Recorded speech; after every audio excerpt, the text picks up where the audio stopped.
Bismillahirrahmanirrahim. Assalamualaikum warahmatullahi wabarakatuh. Alhamdulillahilladzi hadana lihada wa ma kunna linahtadiya laula an hadana Allah. Wa asyhadu an la ilaha illallah wahdahu la syarikalah wa asyhadu anna Muhammadan abduhu wa rasuluhu la nabiyya ba'dah. Allahumma salli wa sallim wa barik ala nabiyyina Muhammadin wa ala alihi wa sahbihi wa man tabi'ahum bi ihsanin ila yaumil amma ba'd. Kepada ibu kaum muslimin dan muslimah rahimani wa rahimakumullah. Alhamdulillah di malam hari ini sejenak kita bisa duduk bersama untuk mempelajari, memahami dan juga mengambil pelajaran dari beberapa firman Allah Subhanahu wa taala dalam Al-Qur'anul Karim, di mana di kesempatan malam hari ini kita akan sedikit kaji surat Al-Baqarah dari ayat yang ke-83 sampai seterusnya sampai ayat ke-86 insyaallah taala. Bapak dan Ibu sekalian dirahmati oleh Allah Subhanahu wa taala, mari kita mulai dari ayat yang ke-83 di mana Allah Subhanahu wa taala berfirman,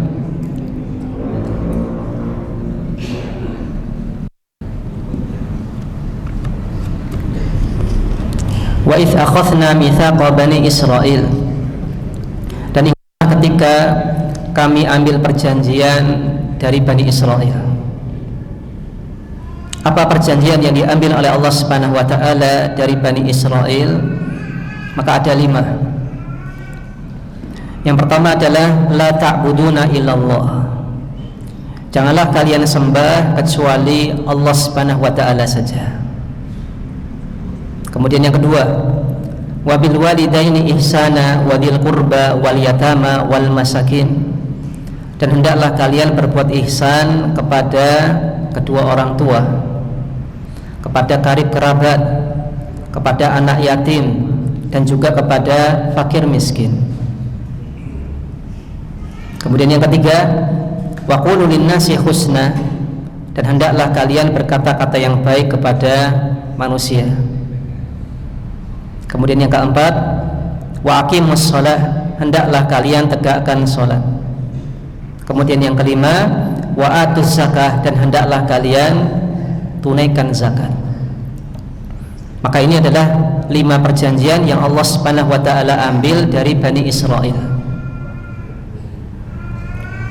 di mana 5 perjanjian ini pun ada dalam syariat Muhammad sallallahu alaihi wasallam.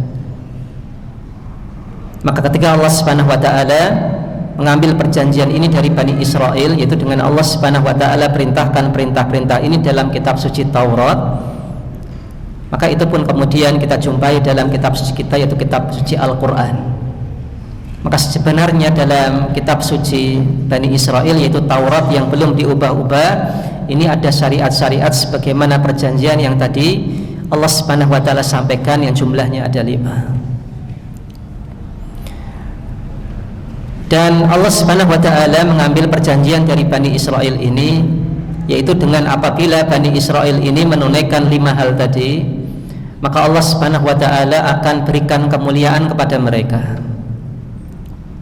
Namun apabila mereka mengingkari salah satu ataupun kemudian beberapa ataupun semua dari perjanjian yang Allah ambil dari mereka ini, maka Allah akan cabut kemuliaan dari diri mereka. Maka yang pertama adalah perjanjian tersebut yang Allah Subhanahu wa taala ambil dari Bani Israel, yaitu adalah tauhid. Janganlah kalian menyembah kecuali kepada Allah Subhanahu wa taala semata. Maka kemuliaan Bani Israel Allah berikan kepada mereka ketika mereka menunaikan poin perjanjian yang pertama ini, mentauhidkan Allah Subhanahu wa taala dalam beribadah. Artinya apabila mereka melanggar perjanjian ini, maka tidak ada kemuliaan bagi mereka lagi.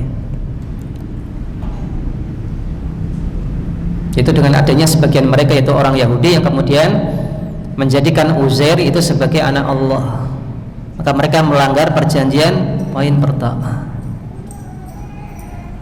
Maka justru poin pertama yang menjadi perjanjian yang diambil oleh Allah Subhanahu wa taala adalah berkaitan dengan tauhid dalam masalah ibadah. Kemudian yang kedua adalah berkaitan dengan masalah berbuat ihsan.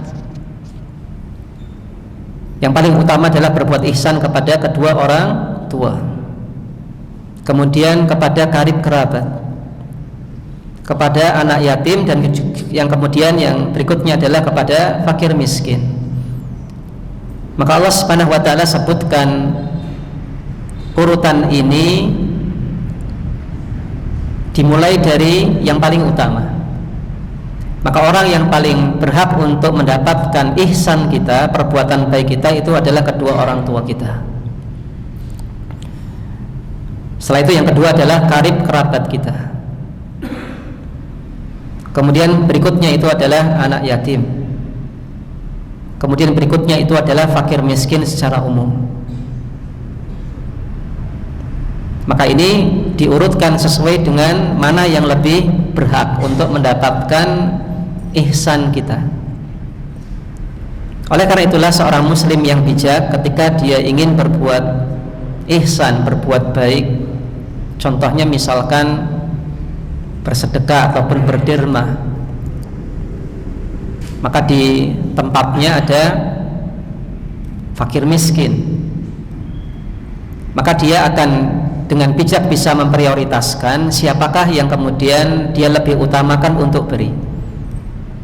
Maka dari fakir miskin yang ada, misalkan ada fakir miskin yang masih kerabat, kemudian ada fakir miskin yang bukan kerabat, maka dia akan lebih mengutamakan fakir miskin yang masih ada hubungan kekerabatan daripada fakir miskin yang tidak punya hubungan kekerabatan.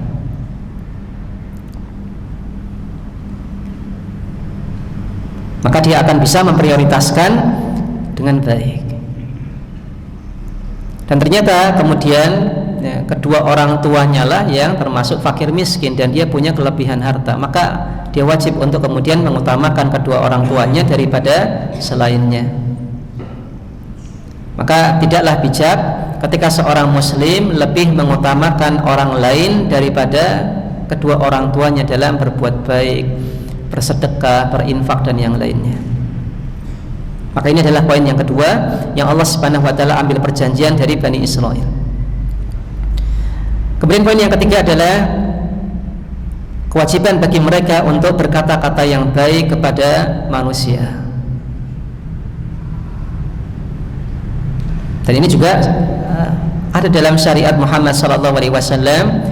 Nabi sallallahu alaihi wasallam mengatakan, kul khairan aw liyasmut. Hendaklah Anda katakan yang baik-baik saja atau hendaklah Anda diam.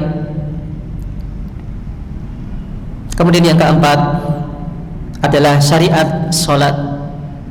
Wa aqimus salat, dan hendaklah kalian tegakkan salat. Maka ini menunjukkan kepada kita bahwasanya syariat salat ini juga Allah tetapkan bagi Bani Israel.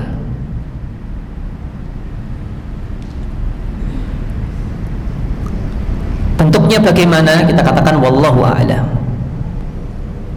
Waktu dalam sehari semalam bagaimana? Wallahu a'lam.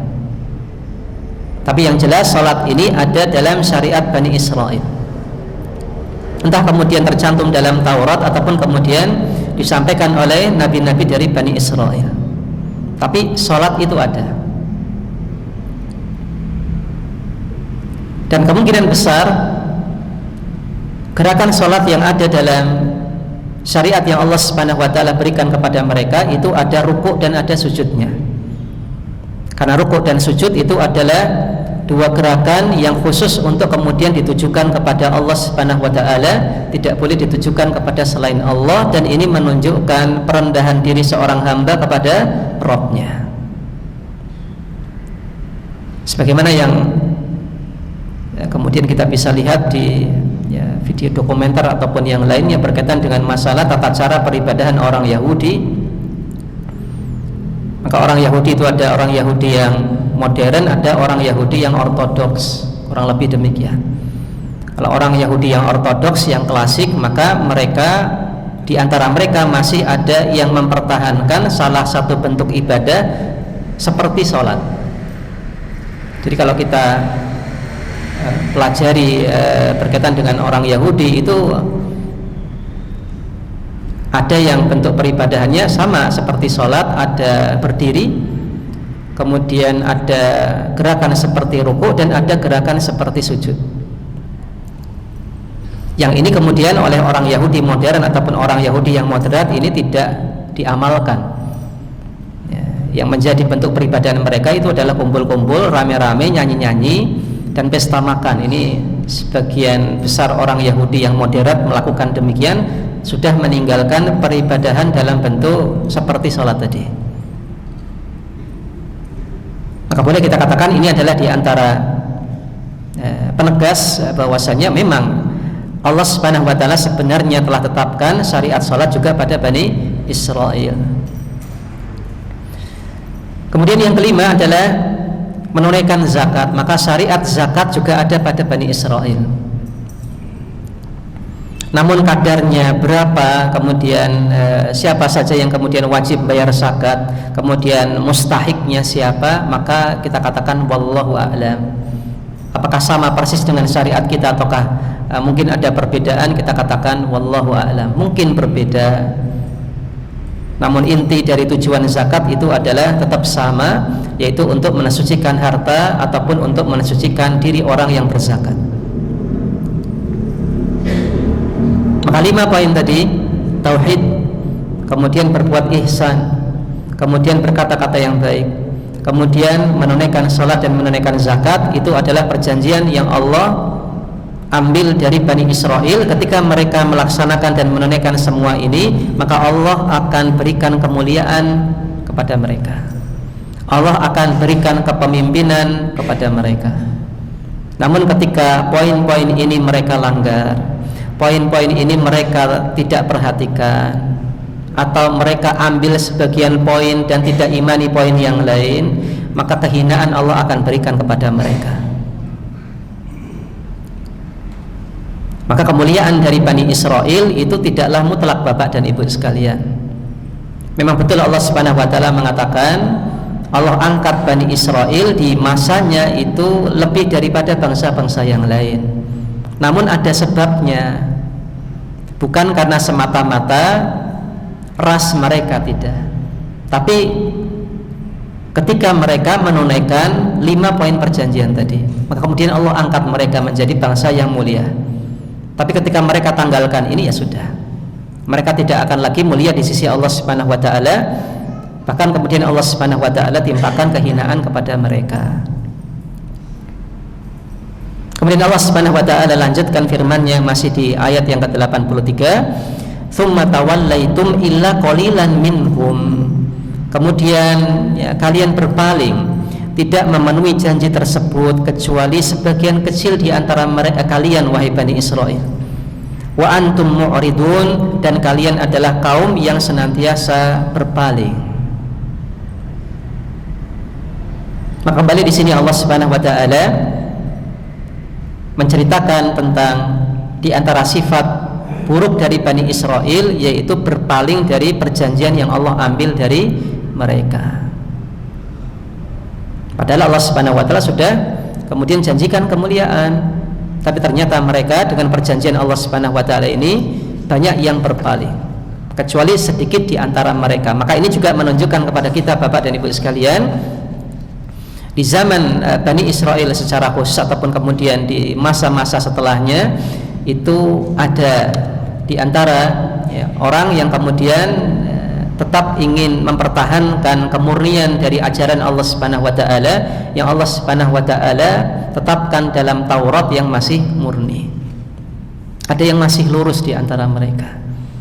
Dan kalau seandainya yang masih lurus ini kemudian mempelajari tentang Islam dengan baik dan benar, belajar dari orang yang tepat dalam menyampaikan Islam, maka insyaallah ta'ala dia pasti akan masuk Islam, karena dia adalah orang yang beriman kepada Taurat yang murni. Dia adalah orang yang berusaha untuk mengikuti Musa alaihi salam, dan Musa telah mengabarkan bahwasanya akan ada nabi terakhir dengan sifat-sifat demikian, dan itu ada pada diri Nabi kita Muhammad sallallahu alaihi wasallam. Kemudian Allah Subhanahu wa taala berfirman di ayat yang ke-84, wa idz akhadna mitsaqakum, dan ingatlah pula ketika kami ambil perjanjian dari kalian wahai Bani Israel, la tasfikuna dima'akum, janganlah kalian menumpahkan darah-darah kalian sendiri. Maksudnya adalah janganlah kalian saling membunuh antara kalian tanpa hak. Janganlah kalian membunuh saudara kalian tanpa hak.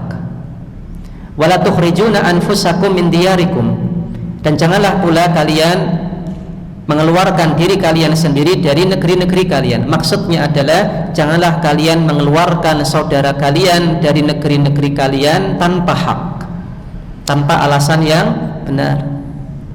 Ini enggak salah apa-apa, dia tidak melakukan pelanggaran, namun karena mungkin permasalahan duniawi kok diusir. Maka ini Allah larang bagi Bani Israel untuk melakukan hal ini, kecuali kalau memang orang tersebut melakukan pelanggaran syariat, kemudian Allah tetapkan untuk usir dari negeri Bani Israel, maka kemudian diusir, maka ini hak, ini benar.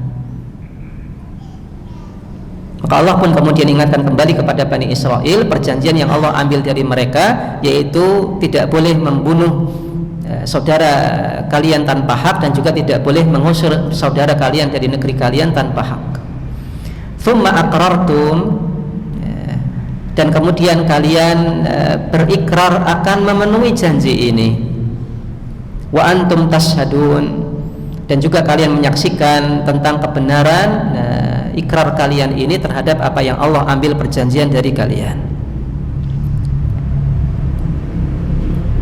Kemudian Allah Subhanahu wa taala lanjutkan di ayat ke-85 apa yang kemudian dilakukan oleh Bani Israel terhadap perjanjian Allah Subhanahu wa taala ini.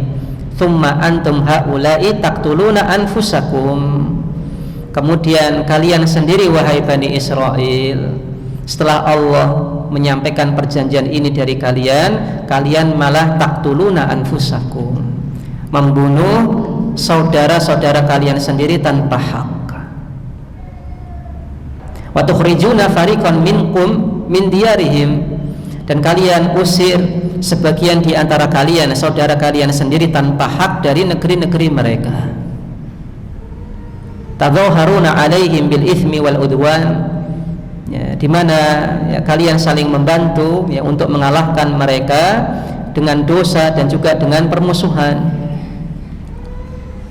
Wa iyyatukum usara, ya, dan ketika mereka, yaitu saudara kalian sendiri yang kalian usir ini, datang kepada kalian dalam keadaan sebagai tawanan perang, tufaduhum, kalian tebus mereka dengan kalian mengajukan alasan ini ada dalam Taurat, wa huwa muharramun alaikum ikhrajuhum, padahal sebelumnya kalian mengusir mereka dari negeri mereka itu adalah Allah haramkan bagi kalian, dan itu pun ada dalam Taurat. Maka di potongan ayat ini, yaitu ayat ke-85, Bapak dan Ibu sekalian dirahmati oleh Allah Subhanahu wa taala, sebagian ulama tafsir ini menjelaskan bahwasanya asbabun nuzulnya ayat ini adalah berkaitan dengan orang Yahudi yang ada di Madinah. Sebagaimana yang kita ketahui, penduduk asli Madinah itu ada dua suku besar, yaitu suku Aus dan suku Khazraj, di mana dua suku besar ini selama berpuluh-puluh bahkan ratusan tahun, ya 100 tahunan ini saling berperang. Maka orang Yahudi yang tinggal di Madinah tersebut kemudian terbagi menjadi setidaknya 2 atau 3 golongan. Maka orang Yahudi dari ada 3 orang Yahudi, ada orang Yahudi Bani Qainuqa, ada orang Yahudi Bani Quraidah. Maka masing-masing dari orang Yahudi tadi membela masing-masing suku tadi.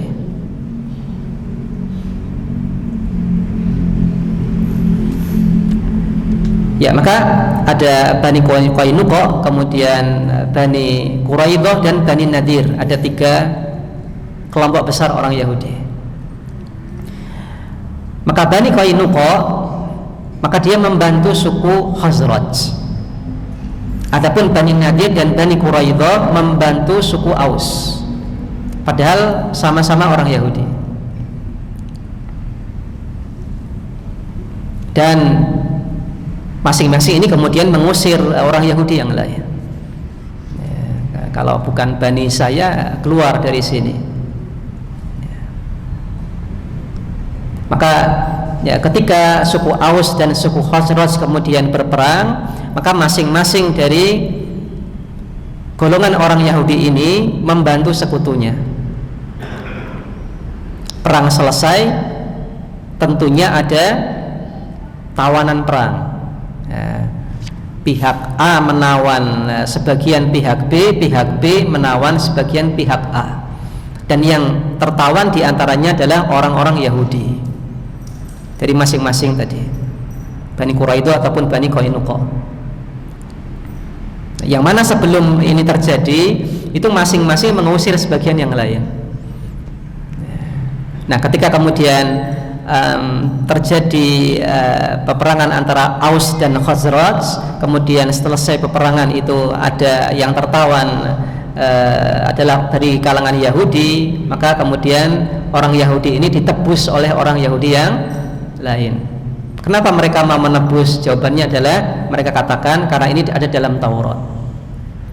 Karena ini ada dalam Taurat sehingga kami menebus mereka. Maka kemudian Allah Subhanahu wa taala ingatkan, wa huwa muharramun alaikum ikhrajuhum. Padahal sebelum ini terjadi, Allah haramkan bagi kalian untuk mengusir saudara kalian sendiri tanpa hak. Ya. Artinya orang Yahudi tersebut di satu sisi melaksanakan ajaran Taurat, namun di sisi yang lain melanggar ajaran Taurat itu sendiri. Oleh karena itulah kemudian di seterusnya ayat, masih di ayat yang ke-85, Allah Subhanahu wa taala kemudian berfirman, afatu'minuna bi ba'dil kitab wa takfuruna bi ba'd. Apakah kalian beriman kepada sebagian Alkitab, yaitu isi Taurat, wa takfuruna bi ba'd, dan kalian ingkari sebagian isinya? Kenapa kalian mengamalkan sebagian yang sebagian kalian ingkari, wahai orang Yahudi? Fama jazaa'u man yaf'alu dzalik minkum illa khizyun fil hayatid dunya. Dan tidaklah balasan bagi orang yang melakukan hal tersebut di antara kalian kecuali kehinaan dan kenistaan di kehidupan dunia. Wa yaumal qiyamah, dan pada hari kiamat kelak, yuradduna ila asyadil adab, mereka akan dikembalikan kepada adab yang sangat pedih dan berat. Wa mallahu bighafilin amma ta'malun, dan tidaklah Allah Subhanahu wa taala lalai terhadap segala sesuatu yang kalian lakukan. Kemudian Allah Subhanahu wa taala akhiri di ayat yang ke-86, ulaikal ladzina istarawul hayatad dunya bil akhirah. Mereka itu adalah orang-orang yang membeli kehidupan dunia dengan menjual akhiratnya. Fala yukhaffafu anhumul adab, maka tidaklah akan diringankan dari mereka adab, wala hum yunsarun, dan tidaklah pula mereka akan ditolong. Maka kembali di ayat yang ke-85, Allah Subhanahu wa taala menceritakan tentang di antara sifat buruknya Bani Israel, terlebih khusus orang Yahudinya, terutama di zaman Nabi Shallallahu Alaihi Wasallam, di mana mereka mengimani sebagian isi kitab Taurat, namun sebagian isi kitab Taurat yang lain mereka ingkari. Mungkin tidak dengan lisan, tapi dengan sikap. Kemudian Allah Subhanahu wa taala katakan, bagi orang yang melakukan seperti ini, pilah dan pilih terhadap syariat Allah Subhanahu wa taala sesuai dengan hawa nafsu, maka Allah katakan kehinaan dunia adalah akibat bagi orang tersebut. Maka sebagaimana yang kita sampaikan di awal pembahasan tentang Apa di antara hikmah kenapa Allah Subhanahu wa taala menceritakan banyak kisah dalam Al-Qur'an adalah supaya kita mengambil pelajaran. Maka jangan sampai ada di antara umat Muhammad SAW ada yang seperti orang Yahudi, yaitu beriman kepada sebagian kitab dan ingkar kepada sebagian yang lain. Padahal Allah Subhanahu wa taala telah mengatakan, ya ayyuhalladzina amanu udkhulu fis-silmi kafah. Wahai sekalian orang yang beriman, masuklah kalian ke dalam Islam ini secara keseluruhan, secara totalitas. Maka tidak boleh setengah-setengah, tidak boleh pilah dan pilih sesuai dengan keinginan pribadi kita ataupun hawa nafsu kita. Yang enak-enak dipilih, yang kemudian kita merasa berat kemudian ditinggalkan, maka ini tidak diperbolehkan. Bapak dan Ibu sekalian dirahmati oleh Allah Subhanahu wa taala, mari kita lihat di zaman Nabi sallallahu alaihi wasallam, yaitu para sahabat Nabi sallallahu alaihi wasallam. Maka mereka betul-betul melaksanakan perintah Nabi sallallahu alaihi wasallam, sabda Nabi sallallahu alaihi wasallam di mana Nabi mengatakan, "Ma nahaitukum anhu fajtanibuhu wa ma amartukum bihi fa'tu minhu mastata'tum." Segala sesuatu yang aku larang dari kalian, maka hendaklah kalian jauhi. Semuanya yang aku larang jauhi. Dan segala yang aku perintahkan kepada kalian, maka hendaklah kalian laksanakan. Semuanya laksanakan semaksimal kemampuan kalian. Maka ini adalah patokan dari Nabi SAW berkaitan dengan masalah larangan dan perintah. Larangan jauhi semuanya, tidak ada istilah semaksimal kemampuan, nggak ada. Asalkan itu larangan, jauhi, tinggalkan. Kemudian Nabi berikan patokan untuk perintah. Kalau untuk perintah laksanakan semuanya, tapi semaksimal kemampuan kalian. Maka untuk melaksanakan perintah ada rambu-rambu, yaitu semaksimal kemampuan kalian. Maka di sini Nabi SAW tidak mengajarkan pilah dan pilih. Asalkan itu larangan, ya sudah, jauhi, tinggalkan. Asalkan itu adalah perintah, semaksimal mungkin bisa untuk kemudian segera dilaksanakan. Mari kita lihat para sahabat Nabi SAW ternyata merealisasikan apa yang kemudian Nabi SAW sampaikan. Maka segala sesuatu yang Nabi SAW larang, maka tidak ada di antara para sahabat Nabi SAW yang kemudian berani dekat-dekat. Entah itu larangan yang kemudian bersifat haram ataupun larangan yang kemudian bersifat makruh, asalkan Nabi larang, jauhi, tinggalkan. Bahkan menjadi aib bagi mereka ketika ada di antara mereka yang sudah tahu itu dilarang, tapi kemudian kok malah dekat-dekat atau bahkan dilaksanakan. Itu aib besar bagi para sahabat Nabi SAW, dan cukup banyak kisah yang kemudian menunjukkan teguran yang keras dari salah seorang sahabat kepada sahabat yang lainnya ketika mungkin sahabat yang lain ini dilihat ataupun dijumpai melakukan sebuah hal yang sekiranya ini ternyata ada larangan dari Nabi SAW.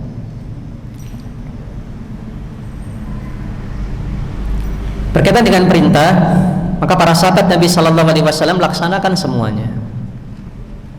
Mau ibadah yang ringan ataupun ibadah yang sedang ataupun ibadah yang berat seperti jihad fisabilillah, maka mereka laksanakan semuanya semaksimal kemampuan mereka. Bahkan sebagaimana yang kita ketahui Bapak dan Ibu sekalian, dalam cukup banyak kisah ketika Nabi SAW diperintahkan berjihad fisabilillah. Dan tentunya kaum muslimin ini dalam masalah kemampuan berjihad itu beda-beda.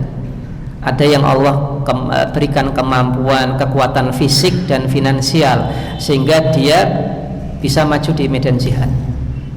Tapi ada juga di antara kaum muslimin yang Allah tidak berikan kemampuan fisik. Ada di antara yang sudah sepuh, ada di antara mereka yang mungkin punya kekurangan dari sisi badan sehingga memang tidak memungkinkan untuk berjihad.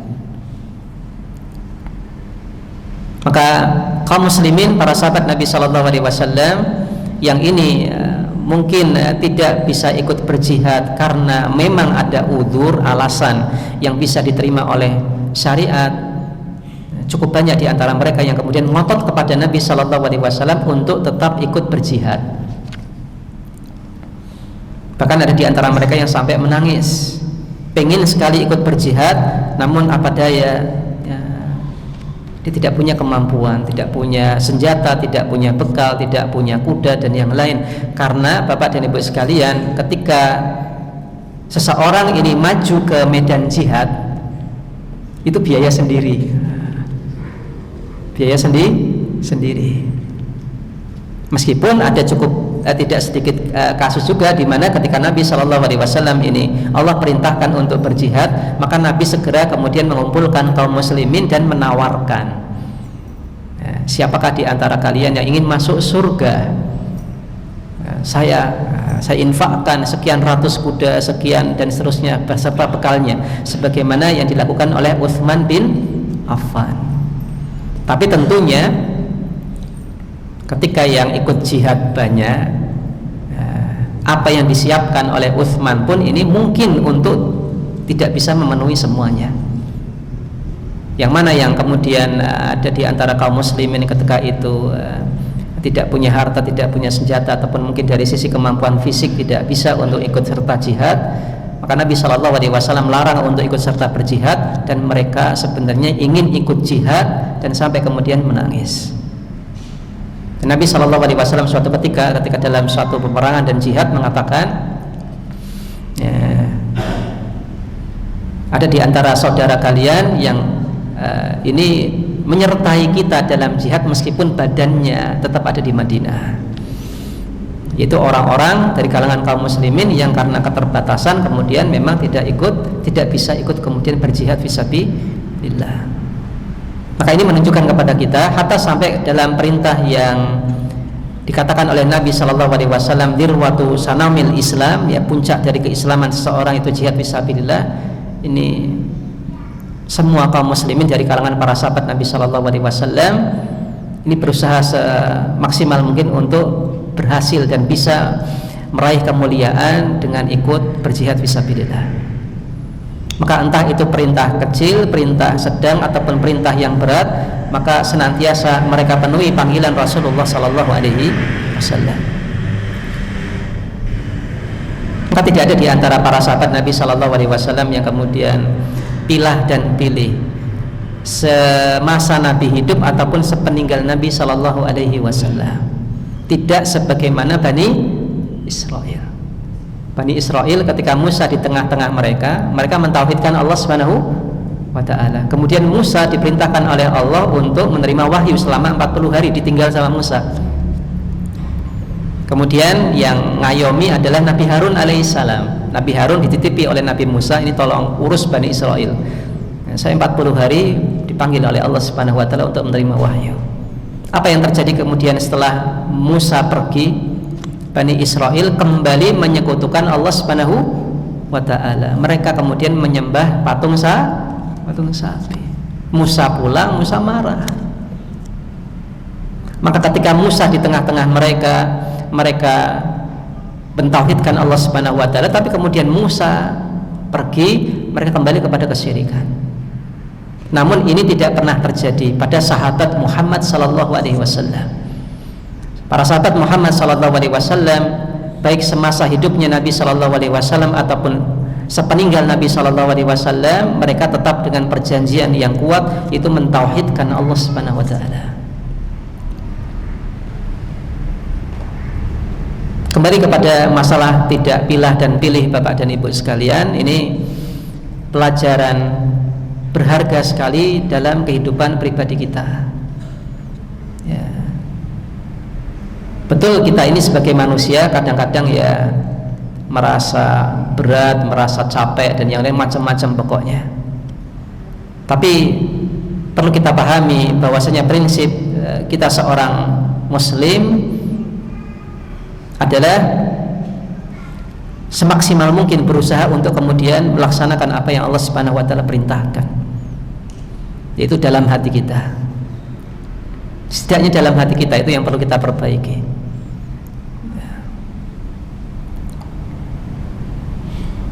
ya mungkin capek dan yang lain, biasanya sholat malam dan yang lain, kemudian capek dan yang lain, tapi setidaknya hati ini masih terjaga keikhlasannya dan yang lain, keinginan untuk tetap melaksanakan meskipun mungkin akhirnya tidak melaksanakan. Bukan para sahabat Nabi Shallallahu Alaihi Wasallam ini baik ketika sehat ataupun sakit itu tetap berusaha untuk rutin menjaga sholat malamnya. Maka ini tidak betul-betul menunjukkan kepada kita para sahabat Nabi Shallallahu Alaihi Wasallam memang tidak pilih dan tidak pilih. Entah itu dalam hal yang wajib ataupun sunnah, entah dalam larangan yang haram ataupun makruh. Maka tidaklah menjadi sebuah sikap yang bijak ketika seseorang ini tidak menjaga diri dari hal yang makruh. Kalau yang haram ya jauhi, tapi kemudian yang makruh, makruh, ingat bahwasanya ini tetap ada larangan. Ataupun kemudian yang sesuai dengan hawa nafsunya, kemudian tidak ditinggalkan, kemudian yang lain kemudian ditinggalkan. Ataupun dalam masalah perintah yang cocok dengan hawa nafsunya kemudian dilakukan, kemudian yang tidak cocok dengan hawa nafsunya kemudian ditinggalkan. Hanya kemudian memilih yang ringan-ringan saja. Maka ini adalah sebuah sikap yang sekiranya perlu kita hindari dan perlu kita jauhi dan perlu kita perbaiki, karena ini adalah di antara sifat yang kemudian dimiliki oleh Bani Israel, terlebih khusus orang Yahudi di zaman Nabi Sallallahu Alaihi Wasallam. Contoh yang nyata Bapak dan Ibu sekalian dirahmati oleh Allah Subhanahu Wa Taala,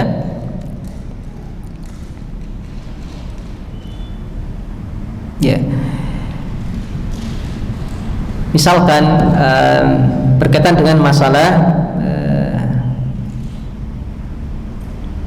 sudah ini masalah yang mungkin sering dibahas oleh ibu-ibu, misalkan masalah diperbolehkan bagi laki-laki umat Muhammad SAW untuk memiliki istri lebih dari satu apabila memenuhi syarat dan ketentuannya.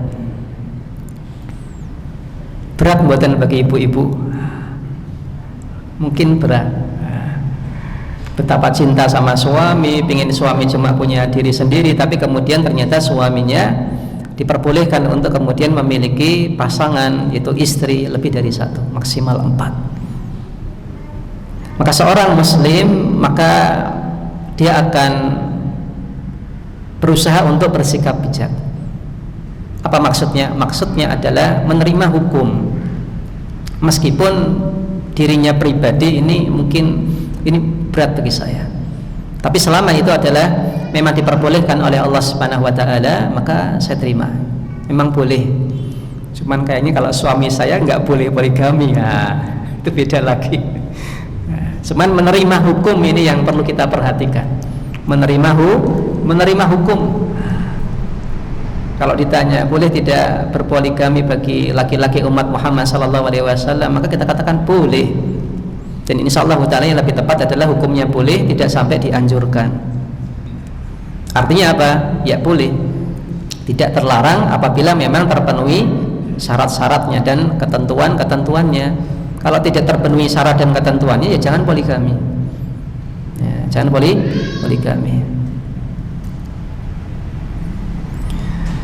Kemudian Bapak dan Ibu sekalian, dalam syariat kita ada peraturan yang telah ditetapkan oleh Nabi Sallallahu Alaihi Wasallam, wala takhun man khanaka. Janganlah engkau khianati orang yang pernah mengkhianati Anda. Nabi Sallallahu Alaihi Wasallam telah tetapkan rambu-rambu ini.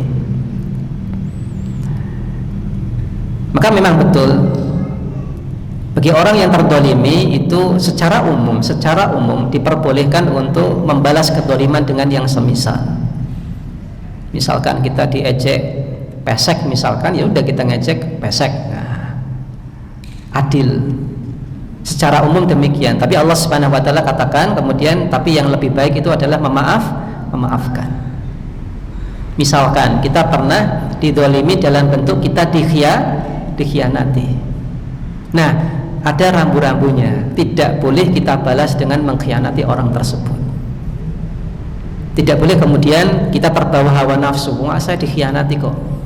Ya saya khianati ganti. Nah, ini nggak boleh. Ini ada larangan dari Nabi Shallallahu Alaihi Wasallam. Maka dalam masalah hal ini pun harus sesuai dengan syariat. Tidak boleh kemudian sesuai dengan hawa nafsu kita. Kita tidak boleh pilah dan pilih. Nah, sesuai dengan hawa nafsu kita. Sebagian pasangan ketika istri atau suaminya kemudian berkhianat, kemudian saya pun akan balas dengan pengkhianatan. Pecah sudah rumah tangga. Ya. Maka ini adalah rambu-rambu yang mau tidak mau kita harus pilih, yaitu tidak boleh mengkhianati orang yang pernah mengkhianati Anda. Tidak boleh Anda balas dengan pengkhianatan.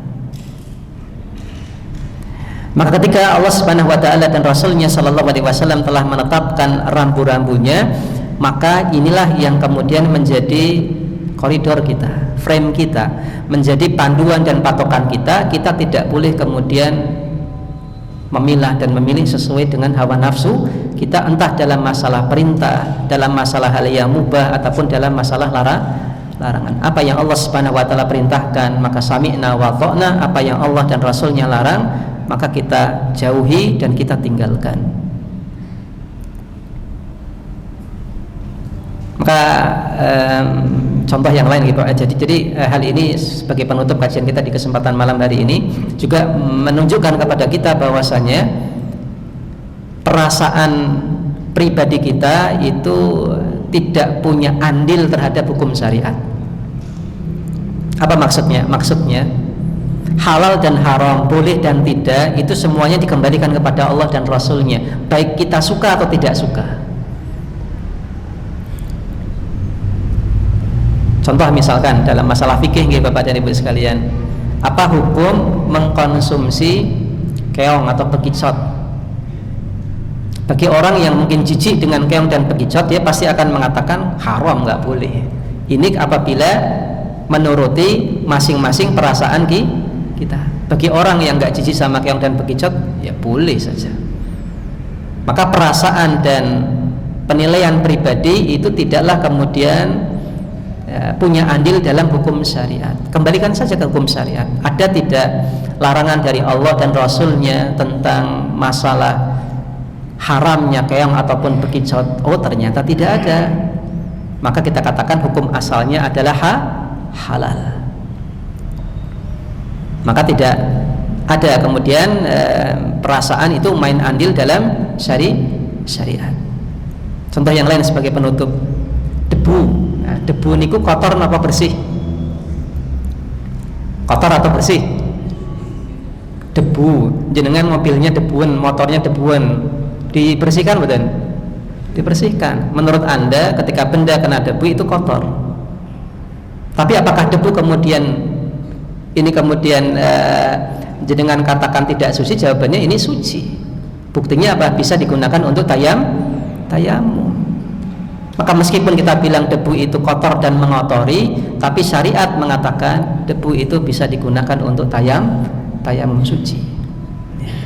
Maka ini membuktikan kepada kita bahwasanya perasaan pribadi kita, nilai rasa pribadi kita ini tidak punya andil dalam penetapan hukum syariat. Oleh karena itulah kita tidak boleh pilah dan pilih dalam masalah syariat, karena semuanya adalah ditetapkan oleh Allah, Zat yang maha berilmu. Dan tentunya Allah Subhanahu wa taala menetapkan sesuatu sesuai dengan ilmu dan hikmah Allah Subhanahu wa taala, bukan berdasarkan kezaliman ataupun tanpa ilmu.